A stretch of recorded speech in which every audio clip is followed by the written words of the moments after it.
Samajwadi party के मुखिया अखिलेश यादव ने आज प्रेस कॉन्फ्रेंस कर बीजेपी सरकार पर तीखा हमला किया है।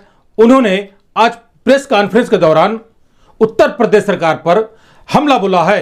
देखिए रिपोर्ट। सरकार को कोई दिलचस्पी नहीं है। अभी मैं कल या परसों कल इनफैक्ट अंग्रेजी अखबार में अहमदाबाद का जो रिवर फ्रंट बना है उसके सेकेंड और थर्ड फेज का काम शुरू होने जा रहा है, और जो सेकेंड थर्ड फेज का काम शुरू होने जा रहा है वो सिंगापुर की कोई कंसल्टेंट कंपनी है, उसके माध्यम से काम होने जा रहा है और वो अपना काम आगे बढ़ा रहे हैं।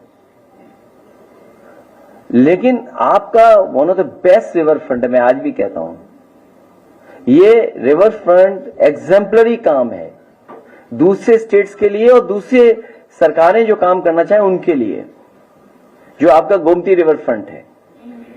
और गोमती रिवर फ्रंट उनके अपने रिवर फ्रंट से कई सुंदर है, अच्छा है और एक्टिविटी ज्यादा है। यहां पर जो डिजाइन है उसमें एक्टिविटी ज्यादा है, लेकिन आपका नहीं चल रहा, आपका बंद हो गया।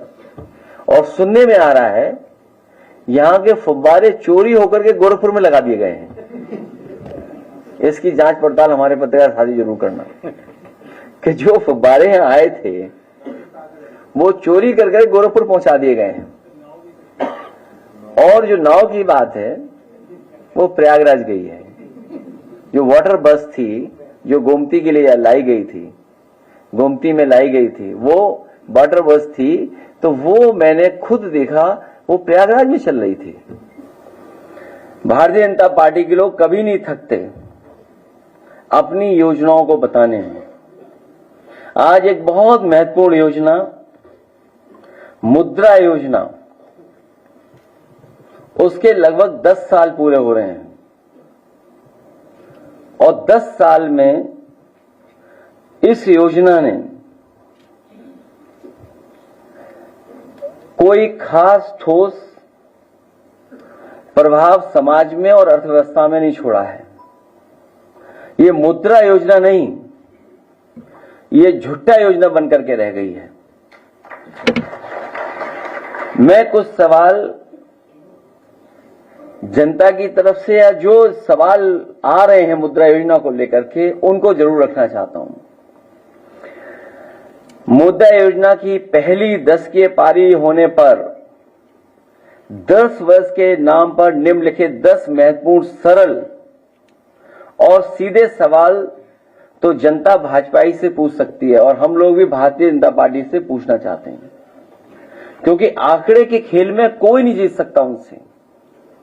समय समय पर जो आंकड़े सरकार बताती है, लेकिन वो आंकड़े कहां से आते हैं, किस मेथोडोलॉजी से आते हैं, किस तरीके से वो प्राप्त करते हैं, उसकी कोई जानकारी नहीं मिलती है।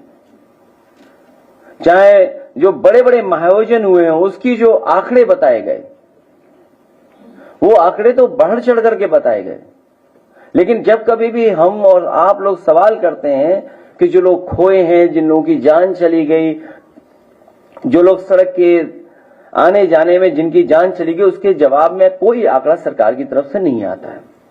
तो इसलिए मुद्रा योजना को लेकर के क्या सच में 52 करोड़ लोगों को मुद्रा योजना का पैसा मिला?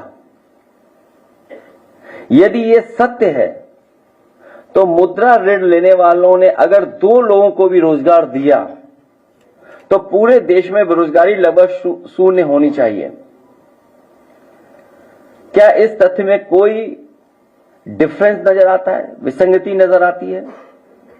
जब दोनों ही आंकड़े सरकारी हैं तो मुद्रा योजना या बेरोजगारी के आंकड़े में से किसको सही माना जाए? क्योंकि अगर योजना 52 करोड़ लोगों तक पहुंची और 52 करोड़ में अगर एक प्राप्त ने 2 लोगों को भी नौकरी दी है, तो सोचो आंकड़ा कितना बड़ा बनता है। मुद्रा योजना में लोन लेने के रूप में बांटा 33 लाख करोड़ रुपया किसके खाते में गया है? ये 10 साल की योजना में कोई छोटा मोटा पैसा नहीं इकट्ठा हुआ है या बांटा नहीं गया, 33 लाख करोड़ रुपया बांटा गया है। क्या इन खातों की कभी जांच परख या लेखा परीक्षण या कहीं ऑडिट हुआ है? क्या इनके द्वारा समर्थित या शुरू हुए उपक्रमों में कभी लाभ कमाया और दिखाया गया हो? क्या सरकार को इनसे कभी इनकम टैक्स प्राप्त हुआ, और हुआ होगा तो कितना हुआ होगा? क्या इनमें से किसी ने जीएसटी का रजिस्ट्रेशन करवाया? कि अगर 52 करोड़ लोगों को मुद्रा लोन दिया गया है तो क्या जीएसटी के रजिस्ट्रेशन कराया गया कि नहीं कराया गया? इनसे कुल कितना जीएसटी प्राप्त हुआ?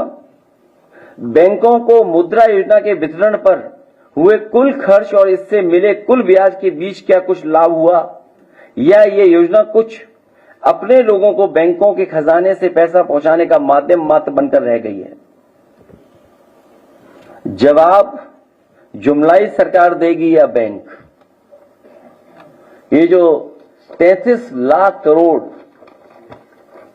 और 52 करोड़ लोगों को पहुंचाया गया इससे लोन का, तो आखिरकार जवाब कौन देगा? सरकार देगी या बैंक देगी? ये बातें मैं इसलिए कर रहा हूं क्योंकि भारतीय जनता पार्टी अपनी नाकामी छिपाने के लिए बहुत सारे फैसले लेती है। अपनी हर योजना की नाकामी छिपाने के लिए कम्युनल रास्ता अपना रही है, कॉन्स्टिट्यूशन को खत्म कर रही है, लोकतंत्र की परवाह नहीं कर रही है, कानून की परवाह नहीं कर रही है। और एक बात और मैं कहना चाहता हूं कि अगर राम जी या सुमन जी के साथ कोई घटना होती है या समाजवादी पार्टी के नेता के ऊपर किसी तरह की कोई घटना होती है, तो उसके लिए जिम्मेदार कोई दूसरा नहीं, मुख्यमंत्री खुद जिम्मेदार होंगे। क्योंकि मुख्यमंत्री खुद उस संगठन पे हाथ रखे हुए हैं। जितने भी लोग उसमें दिखाई दे रहे हैं, हालांकि जाति की बात नहीं करनी चाहिए, जातियों की बातें समाजवादी लोग नहीं करते हैं, लेकिन कहीं ना कहीं जाति कनेक्शन भी उन्हीं का उनसे दिखाई देता है। क्योंकि पकड़े कौन? करने वाला वही, पकड़ने वाला भी वही, रिपोर्ट लिखाने वाले अगर जाएं तो सामने वही दिखते हैं। इसलिए अगर कहीं कोई घटना हो रही है, अगर किसी को किसी तरह की अपमान भी होता है, तो कि जिम्मेदार अगर कोई है तो मुख्यमंत्री खुद जिम्मेदार हैं, क्योंकि वही बढ़ावा दे रहे हैं। जिस तरीके से हिटलर के जमाने में ट्रूपर्स होते थे, उसी तरीके से इन्होंने एक हिडन अंडरग्राउंड फौज तैयार की है, जो समय समय पर लोगों को अपमानित कर रही है, थानों में अपमानित कर रही है, तहसील में अपमानित कर रही है, पैसे लूटने में सबसे ज्यादा आगे दिखाई दे रहे हैं। जो लोग कहते थे कि यहां जीरो टॉलरेंस है करप्शन के लिए, इनका खुद अधिकारी पकड़ा गया, और वो कहीं छिपा नहीं है, वो मुख्यमंत्री आवास में छिपा होगा।